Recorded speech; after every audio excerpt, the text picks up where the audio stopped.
Продолжуваме ние понатаму со нашата емисија. Време е за нашето прво гостување во емисијата. Со мене во студиото е доктор Ѓорги Парцанов од Пикасо Дентал студио. Доктор Парцанов, добро ни дојдовте во нашето студио во утро. Добро утро. Денеска ќе разговараме на една интересна тема за надградба на скршени заби. Така, многу честа тема во денешницата. Како што се поправа загризот, како што се поздрави забите, тие не се секогаш цврсти во текот на годините, така да некогаш може да се случи да се скршат, така да тие заби се повторно потребливи и може да се надоградат и повторно да влезат во функција во нормалната мастикација, во нормалното жвакање и да траат многу години со ист квалитет.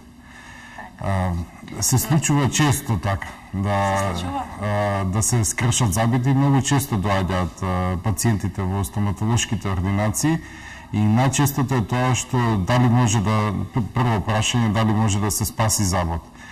Кога дел од забот е скршен, а останатиот дел од видливиот забот, значи забот е изграден од коронка и корен, коренот ако е здрав, значи може да се скрши дел од забот при случаи каде што не е зафатена пулпата, односно нервот на коренот на забот, тогаш многу лесно се реставрира со денешните современи материјали, така да може да се случи да не се забележува, да останатите луѓе во околината да не забележат дека настанала фрактура, односно штетување на коронарниот дел на забот. Со потребата на новите современи материјали, тие се со нано керамичко засилување, доста цврсти, можно лесно може да дојде до реставрација на самиот заб. Во други случаи, кога, например, кај малите дечиња, израснати се трајните забија, дојде до кршење на коронарниот дел, невидливиот дел, и прито дојде до зафаќање на нервот, односно пулпата на самиот заб, кога е отворена, многу е голема веројатноста да таквиот нерв се зарази, односно се воспали.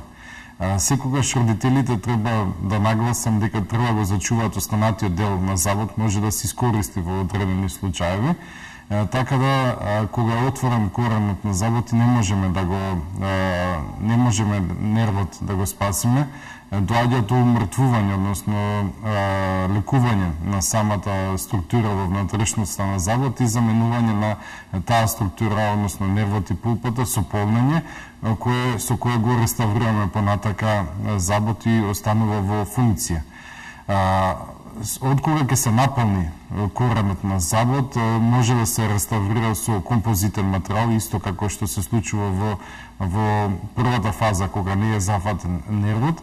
Меѓутоа, денеска темата ја осмисливме да биде повеќе за скршени заби кои каде што поголемиот дел од коронарниот, односно видливиот дел е скршен и дали може тие да се зачуваат.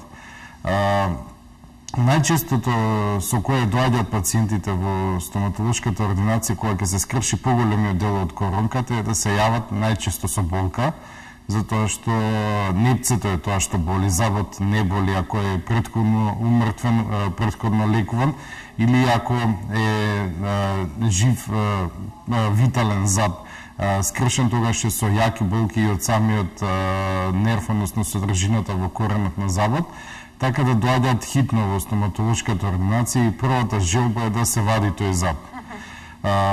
Тоа е каде што постат останати заби. Во постари години, односно каде што повеќето од забите се загубени, многу често се случува да дојдат пациентите со желба да ги довадат коренчињето во устата и да се работи една тотална протеза, односно да се замени нормалните заби со протеза. Ова го нагласувам затоа што многу често таквите коренчиња може да се искористат, да се излекуваат и потоа да се стават во одредена друга протезка надокната. Постојат разни начини да се излекуваат таквите заби, да се врати нивниот живот, така да На првин треба да се направи добар преглед, добар клинички преглед, да се види нивната способност да останат во устната празнина, а потоа понатака да се оцени како можеме истите да ги реставрираме. При првата посета, значи првин треба да се убеди пациентот дека таквиот зоб може да се спаси. Значи доаѓа секогаш со желба за вадење, дури и не знае од каде е болката. Многу често коранчињата во постарата возраст кај пациентите се покриени со непце. Значи пациентот знае дека постои некој коранче, сака да прави нешто со своите заби, меѓутоа не знае што се случува, од прилика знае каде се наоѓа коранчето.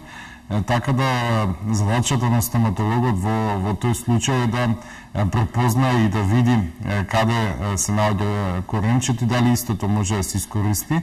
И притоа најчесто во првата посета треба да се направи рентгенска снимка, најчесто панорамска рентгенска снимка, за да се види состојбата со коренот, неговата поставеност во коската и дали постои некој одреден воспалителен процес над коренот на забот, затоа што таквите заостанати коренчиња многу долги години остануваат во таква состојба и многу често бактериите навлегуваат длабоко во коренот на забот и предизвикуваат воспаление. Ова воспаление, да го приближам повеќе до гледачите, најчесто не го нарекуваат гнојна кеса, значи на тој корен постои гнојна кеса, може да постои циста.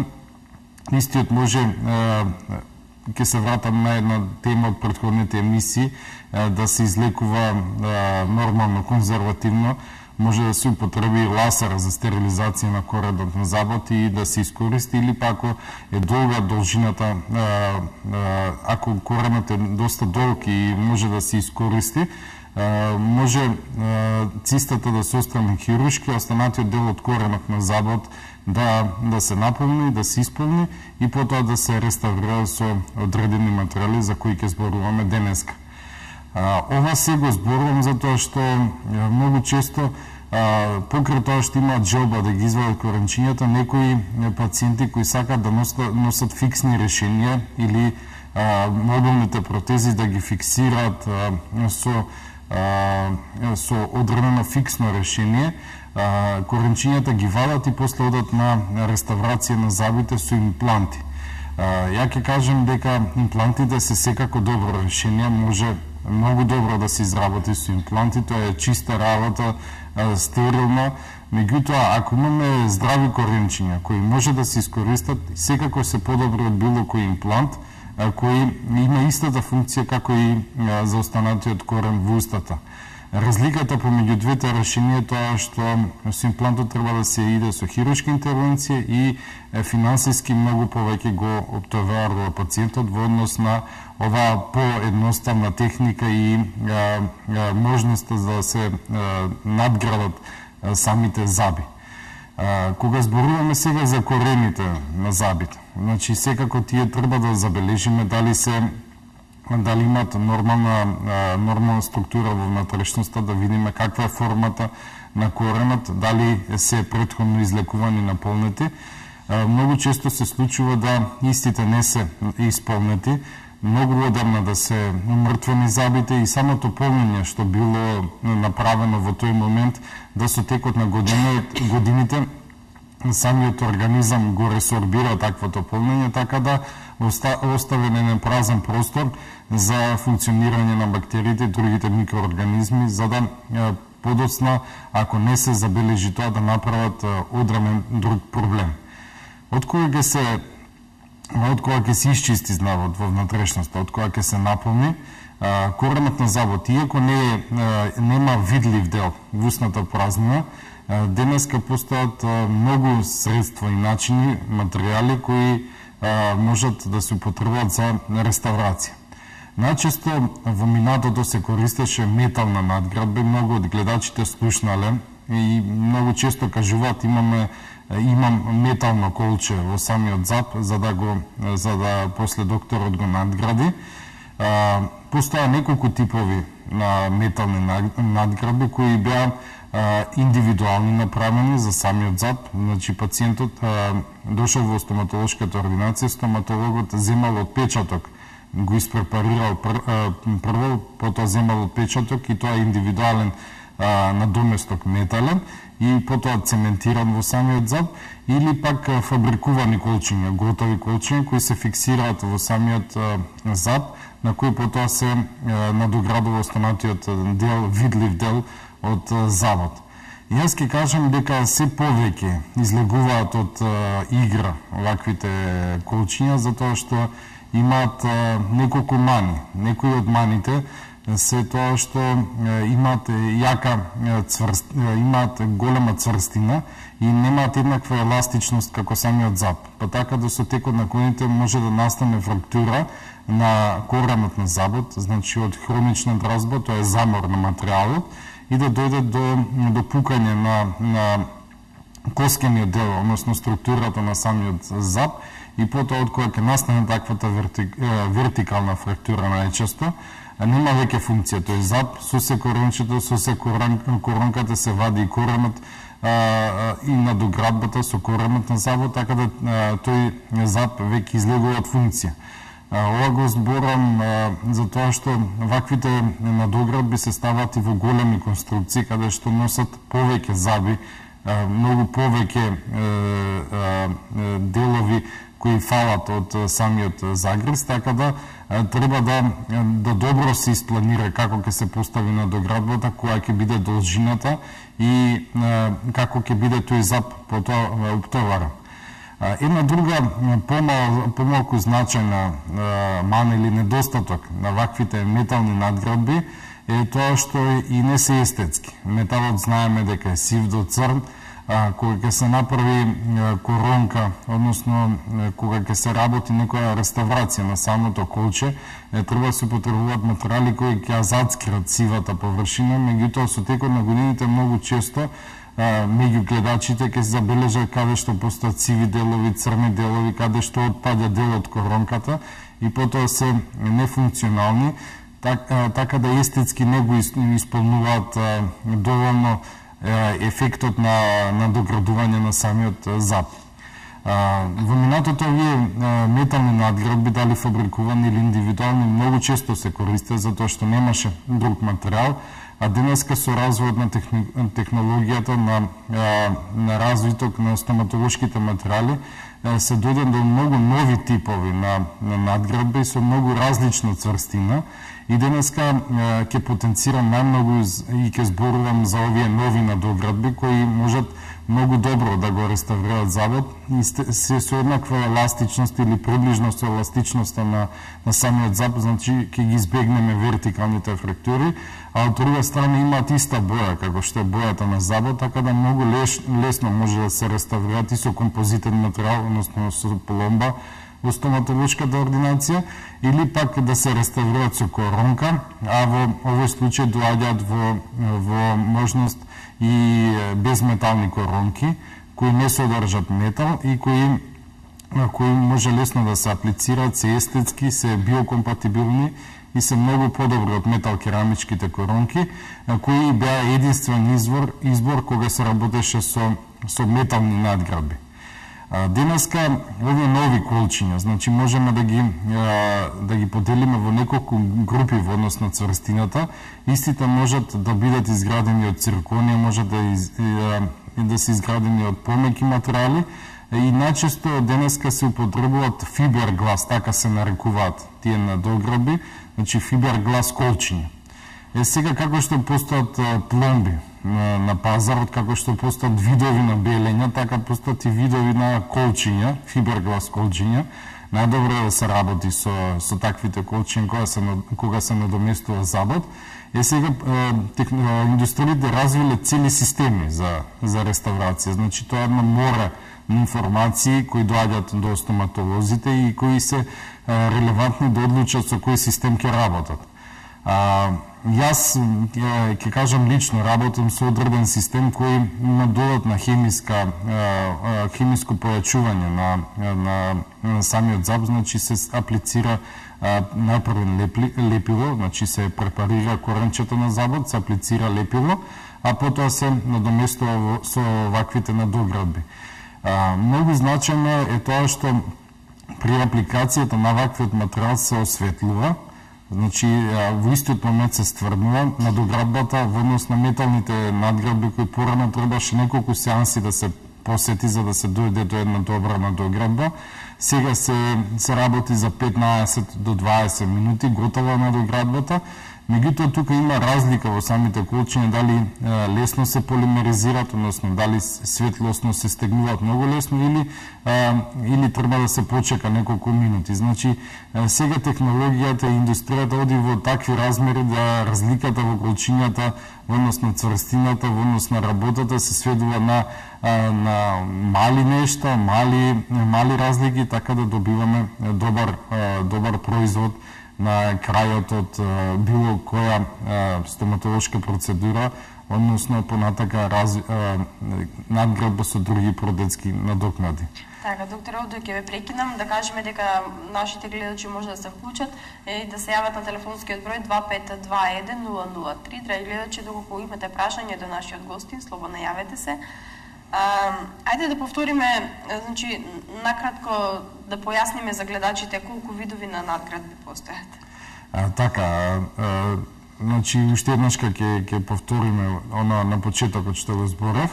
Во минатото повеќе се користеа металните надоградби. Многу не е добро да пациентот одлучува што ќе се работи, меѓутоа тоа е негово здравје и треба да знае за што ќе се работи во одредената стоматолошка посета. Така да металните надградби кои се користеа најчесто во минатото, меѓутоа и денес се користат во одредени случаи, треба постепено да се заменуваат со овие новите начини на доместување на структурата на забот, односно со употреба на новите фиберглас колчиња, кои кажав дека имаат една предност тоа што се со ист еластицитет како забот. Значи, самиот зап не е круд материјал кој не може да се скрши. Тој се скршил веќе еднаш и затоа го надоместуваме, да не се случи повторно да го скршиме со употреба на прецврсти материјали. Знаеме од секојдневната пракса во животот дека материјалите треба да ги поредуваме со иста цврстина и еластичност, за да одредена работа трае подолго време. А второ е тоа што се и естетски можат лесно понатака да се реставрираат. Ова го зборувам затоа што пациентите многу повеќе се запознаени дека постојат безметални коронки. Многу често доаѓаат во стоматолошките ординации и поставуваат сакам да работиме без метална керамика. Не многу знаат која е предноста на таа безметална керамика.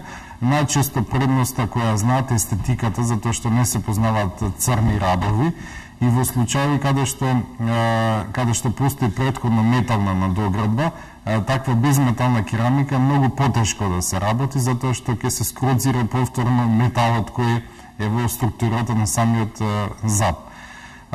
При работењето на безметалната керамика може да се употребуваат овие фиберглас надоградби, така да се добие една високо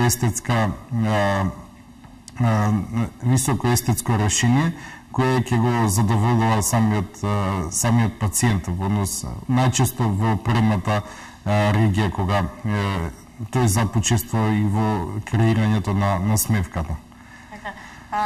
Кој тип на надградба вие најчесто го користите? Значи, оние надоградби кои ги изборувавме, тоа се фиберглас надоградбите, значи јас избегнувам да користам метална надградба, затоа што не се знае понатака пациентот што понатака ќе се случува со тие заби ако е нередовен. Кај редовните пациенти веќе имаме позициониран план за долгогодишно одржување на таквите заби, така да со употребата на овие надоградби јас сум посигурен понатака во функционирањето на таквите заби. Овие надоградби ги изборувам постојано денеска, затоа што и од друга работа, кога се преостанати неколку корончиња во устната празнина, каде што не постојат повеќе заби, каде што треба да се работи мобилно протезирање, со мобилна протеза понатака ќе функционира самиот пациент. Постоењето на вакви 1 до 2 коренчиња, па и со добра надоградба, може да ја фиксираме самата протеза, посебно зборувам за долната вилица, за да има некоја рамнотежа и фиксација на самата протеза, така да понатака многу лесно ја користи пациентот. Така, доктор, имаме гледач на линија кој што треба да го вклучиме. Добро утро. Ало, добро утро. Повелете, имате прашање. Поздрав до емисијата, голем поздрав до докторот, имам едно прашање. Повелете. Од што зависи дали организмот ќе го прими имплантот и дали е сигурно тоа? И најраната возраст за пациент за имплант, пошто се работи за девојче 16-17 годишно. Благодарам. Ви благодарам за јавувањето, докторе. Најубавото прашање кога зборуваме за импланти. Значи, прво ќе одговорам на второто прашање, потоа на првото. Значи, со согласност на родителите нема разлика во возраста за поставување на имплант. Единствено што треба да се оформени останатите заби, да се во правилна позиција и да е веќе завршен растот на корените на забите. Значи, каде што има постоење на раст на корени на заби, не треба да се поставува имплант, значи треба да се комплетно завршени сите заби со растот и потоа да се надомести некој заб кој фали со имплантирање. Значи, како што зборуваме за фиберглас надоградбива денеска, каде што постојат различни системи за работа и каде што, исто како во автомобилскиот пазар, имаме различни производители со различен квалитет, кога зборуваме за имплантите во 2013 година, не сме да се каже дека имплантот може да го отфрли организмот. Значи, постојат системи каде што нема отфрлање на имплантот од организмот. Јас ќе кажам најпросто, кога зборуваме за имплантите, имплантот е изграден од титаниум, значи титаниумска легура, која истиот титаниум се вградува и во колкот. Значи, материјалот е тој. Во колкот секогаш го прифаќа организмот и не се случува да го отфрли. Значи, ако збориме логички, и тука не би требало да го отфрли организмот. Значи, тоа е првиот одговор на прашањето. А вториот одговор е тоа што во устата се случува да се отфрли затоа што постојат бактерии и треба да се работи во стерилни услови и претходно да се излекувани непцата. Ако зборуваме за 16 годишна возраст, и како треба да се внимава на пубертетскиот гингивит, каде што постои воспаление на непцата, да тие бактерии не навлезат во самиот имплант, во структурата на имплантот, во внатрешноста, кога се поставува, да потоа предизвикаат одредено воспаление кое ќе предизвика понатака отфрлање на имплантот.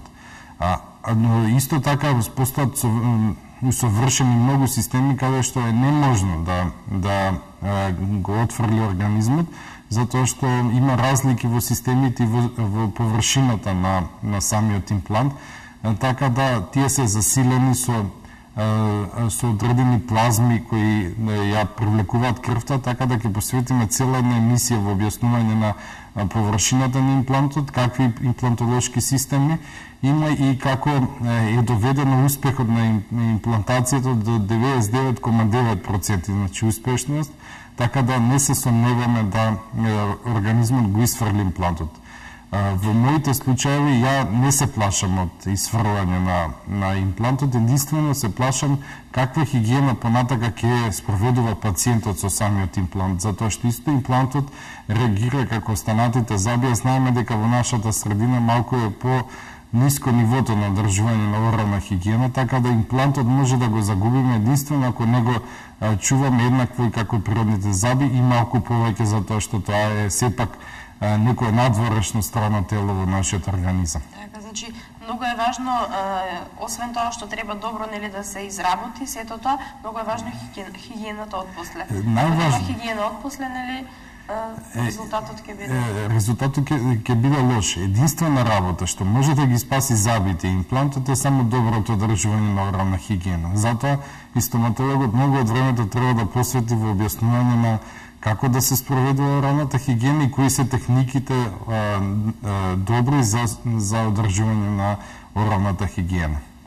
Така, ајде, докторе, се навратиме на темата за која што требаше да разговараме. Дали може да се користат во некои поголеми протезски конструкции? Така, сега пред малку почнав да објаснувам тоа. Кога, например, не постојат останати други заби во устната празнина, зборуваме за долната вилица, затоа што јазикот е најголемиот проблем во долната вилица, со движењето на јазикот при јадењето, при зборувањето, доаѓа до поместување на базата на протезата и многу често луѓето се нервираат и не може нормално да функционираат со таквата состојба, каде што и претходно дошло до комплетно ресорбирање на гребенот, нема што да ја држи таа протеза во нормална состојба. Постојањето на вакво 1 до 2 коренчиња ќе ги замени имплантите кои ги зборувавме сега, единствено затоа што не мора хируршка интервенција да се спроведува и второ е финансиски многу поисплатливо да се направи ваква надоградба. Со употребата на надоградбите се доаѓа до едно цврсто решение, 1 до 2 анкери кои ќе држат понатака протезата. Треба убаво протецки да се испланира како ќе се оптерети таквата протеза, од кога ќе дојде до изработка на комплетното протезирање, односно на пуштање во употреба на самата протеза. Таа има добра поставеност во самата устна празнина. Јазикот не може да ја придвижува затоа што постојат делови кои ја фиксираат протезата и многу полесно се привикнуваат луѓето на употребата на вакви протезски помагала во однос на оние класични мобилни каде што нема нешто што да ја држи протезата во нормална позиција. Така да, уште еднаш ке повторам, кога станува збор за долна вилица и постојање на 1-2 коренчиња, многу често пензионерите доаѓаат во стоматолошката ординација и викат, ги извадив коренчињата и се што да правиме, нема што да се прави. Така да повторам, кој има преостанати коренчиња да си ги сочува, да ги излекува и макар и со метална надоградба бидат реставрирани, не мора со некоја нова надоградба, да се искористат понатака во како, ако ништо друго, во привикнување на носењето на новата протеза која е со големи димензии, не е големи димензии затоа што веќе лицето претходно е навикнато на непостојање ништо во устната празнина. Така, сега тоа изгледа предмногу. Не, предмногу, да. Тоа е субјективно чувство, така да треба да се навикне, а навикнувањето и прилагодувањето да биде полесно и поедноставно. Така. Докторе, јас мислам дека доволно кажавме за денешната емисија, гледачите верувам дека се задоволни. Така, ова беше по-концизна, по-стесната тема која зборувавме денес. Мислам дека допревме до гледачите, објаснивме еден сегмент, затоа што многу често постојањето на ваквите надоградби може да ни олесни понатака работата, така да и малку и они бидат свесни, за гледачите зборувам, да бидат свесни што има во устната празнина, се грижат за собственото здравје, да се интересираат, за да понатака и стоматологот и пациентите немаат проблем во понатамошните посети. Така, значи најважна е хигиената во устата. Ќе повториме, и било какви надоградби да правиме, дали метални, фиберглас, дали ќе ставаме импланти, дали коронки, било што да се работи, треба да се одржува соодветна орална хигиена, затоа што не одржувањето на оралната хигиена возможува да пропаднат и претходните заби, а и тие заби кои ќе се работат понатака во стоматолошката ординација. Така, значи да заклучиме, важна е оралната хигиена и важна е посетата кај стоматологот. Така, уште појасно кажем. Така, докторе, ви благодарам за денешното гостување, гледачите верувам се задоволни, со вас се гледаме наредната емисија. Така. Ние одиме понатаму, следува кратка пауза, па потоа се враќаме повторно назад во студиото.